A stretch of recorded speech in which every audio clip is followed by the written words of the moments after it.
യാതൊരുവിധ ഡൊണേഷനും സ്വീകരിക്കാത്ത ഈ college part 3 വിഷയങ്ങൾക്ക് 80% കൂടുതൽ മാർക്ക് നേടുന്ന വിദ്യാർത്ഥികൾക്ക് MES സ്കോളർഷിപ്പോട് കൂടിയ അഡ്മിഷൻ ഒരുക്കുന്നു. ഹോസ്റ്റൽ വാഹന സൗകര്യങ്ങളും ഞങ്ങൾ ലഭ്യമാക്കുന്നു. MES college Kochi, Mundamveli, near Thoppumpady, Kochi. Contact 0484298067 7902980067.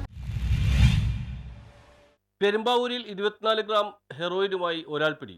Excise കമ്മീഷണറുടെ ക്ലീൻ സെറ്റിന്റെ ഭാഗമായി Perumbavoor excise range party excise inspector Vinod കെയുടെ നേതൃത്വത്തിൽ പെരുമ്പാവൂർ പാറപ്പുറത്ത് നടത്തിയ പരിശോധനയിൽ 24.5 ഗ്രാം ഹെറോയിനുമായി അസം മാരിഗോൺ ജില്ലയിൽ അബ്ദുൽ ഹായ് മകൻ ഇനാമുൽ ഹക്ക് എന്ന 24-കാരനെ പിടികൂടി. പ്രതി ഹെറോയിൻ ആസാമിൽ നിന്ന് ട്രെയിൻ മാർഗമാണ് കൊണ്ടുവന്നത്. ഇങ്ങനെ കൊണ്ടുവരുന്ന ഹെറോയിൻ ചെറിയ ഡപ്പികളിലാക്കിയാണ് വിൽപ്പന നടത്തുന്നതെന്ന് എക്സൈസ് പറഞ്ഞു. പെരുമ്പാവൂർ ടൗണിൽ ഇതര സംസ്ഥാന തൊഴിലാളികൾക്കിടയിൽ ഒരു ഡപ്പിക്ക് 850 രൂപ നിരക്കിലാണ് പ്രതി വിൽപ്പന നടത്തിയിരുന്നത്. പെരുമ്പാവൂർ പാറപ്പുറം ഭാഗത്ത് ഹെറോയിൻ മറ്റൊരാൾക്ക് വിൽക്കുന്നതിന് വേണ്ടി സ്കൂട്ടറിൽ വരുമ്പോഴാണ് പ്രതി എക്സൈസിന്റെ പിടിയിലാവുന്നത്. ഇതിനു മുമ്പും പ്രതി മറ്റ് സംസ്ഥാനങ്ങളിൽ നിന്നും ഹെറോയിൻ കൊണ്ടുവന്ന് പെരുമ്പാവൂർ ടൗണിൽ വിൽപ്പന നടത്തിയിട്ടുണ്ടെന്നും എക്സൈസ് പറഞ്ഞു. ഓപ്പറേഷൻ ക്ലീൻ സെറ്റിന്റെ ഭാഗമായി Perumbavoor excise range party Perumbavoor നടന്ന പരിശോധനയിൽ മാരക മയക്കുമരുന്നായ ഹെറോയിൻ 24.25 ഗ്രാം കൈവശം വെച്ച കുറ്റത്തിന് വെസ്റ്റ്മാൾ സ്വദേശി ഇസാം ഹക്കിനെയും 24 ഗ്രാം ഗഞ്ച കൈവശം വെച്ച കുറ്റത്തിന് ആസാം സ്വദേശി ഇട്ടാജുൽ വിക്കിനെയും പേരിലും കേസെടുത്തുള്ളതും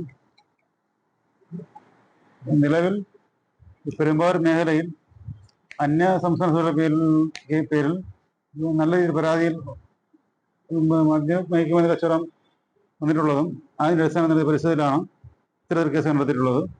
തുടർന്നും ഈ മേഖല കേന്ദ്രീകരിച്ച് പരിശോധന നടത്തി കേസ് കണ്ടെത്തുന്നതാണ്. ഏകദേശം ഈ പിടിച്ചെടുത്ത ഹെറോയിന് വിപണിയിൽ TNMമാർ വിറ്റ് വരുന്നത് ഏകദേശം 70,000 രൂപ ഇവിടെ വരുന്നതാണ്. TNMമാർ വാഹനത്തിൽ പ്രതി കേരളത്തിൽ വന്നിട്ട് 1 വർഷത്തോളമായി. മറ്റു സംസ്ഥാനങ്ങളിൽ നിന്ന് കൊണ്ടുവരുന്ന ഹെറോയിൻ പ്ലാസ്റ്റിക് കവറുകളിലാക്കി മണ്ണിന്റെ അടിയിൽ സൂക്ഷിക്കുകയാണ് ചെയ്യുന്നത്. മറ്റിതര സംസ്ഥാന തൊഴിലാളികൾ ആവശ്യപ്പെടുന്നതനുസരിച്ച് ഹെറോയിൻ സ്കൂട്ടറിൽ എത്തിച്ചു കൊടുക്കുകയാണ് ചെയ്യുന്നത്. പ്രതി വിൽപ്പനയ്ക്ക് ഉപയോഗിച്ച സ്കൂട്ടറും എക്സൈസ് കസ്റ്റഡിയിൽ എടുത്തിട്ടുണ്ട്. പരിശോധനയിൽ assistant excise inspector grade TV Johnson, preventive officer grade Girish Krishnan, Justin ചാർട്ടിൽ, സിവിൽ എക്സൈസ് ഓഫീസർമാരായ ശിവൻ PP, മുരളീകൃഷ്ണ, എബിൻ പൗലോസ്, വനിതാ civil excise officer Sreelakshmi Vimal എന്നിവർ പങ്കെടുത്തു. News bureau, Perumbavoor.